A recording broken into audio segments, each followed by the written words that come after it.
உன்னோட திறமை காட்ட வேணும் உடனே, நெஞ்சில் இருக்கு வலிமை, அதுக்கு வேணும் பொறுமை. 27 படம், 2 வெப் சீரிஸு, இதை டைரக்ட் பண்ணி ஷூட் பண்ணி இது வரைக்கும் நான் சினிமா இண்டஸ்ட்ரியில் கற்றுக்கிட்ட 2 இம்பார்ட்டண்ட் விஷயம் அதில் ஃபஸ்ட்டு சொல்கிறேன். ஃபர்ஸ்ட் ஒன் இஸ் பொறுமை. அதெல்லாம் எங்களுக்கு தெரியும்டா எருமை அப்படின்னு நீங்கள் கேட்பீங்க. பட் ஒரு சின்ன பாயிண்ட் இருக்குது. நீங்கள் சினிமா இண்டஸ்ட்ரியில் ஒரு ஆக்டராக இருக்கலாம், டைரக்டராக இருக்கலாம், அப்கமிங்கில் இருக்கலாம், இல்லை ஓரளவுக்கு எஸ்டாப்ளிஷ்டாக இருக்கலாம். நீங்கள் நினைக்கிற விஷயம் வந்து கொஞ்சம் டிலே ஆகிட்டு இருக்கலாம். நீங்கள் ட்ரை பண்ணுற ப்ராஜெக்ட் வந்து நடக்காமல் போகுதே, இல்லை நடக்குமா நடக்காதா அப்படின்ற ஒரு ஆம்பிகுவிட்டியில் இருக்கலாம்.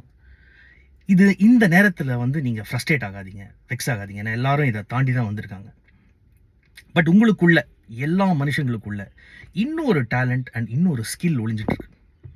அதை டேப் பண்ணி பாருங்கள். அது என்ன கொஞ்சம் யோசிச்சு பாருங்கள். நீங்கள் ஒரு எடிட்டராக இருக்கலாம், பட் உங்களுக்குள்ள ஒரு சிங்கர் இருக்கலாம், நீங்கள் ஒரு கேமராமேனாக இருக்கலாம், உங்களுக்குள்ள ஒரு நல்ல ரைட்டர் இருக்கலாம்.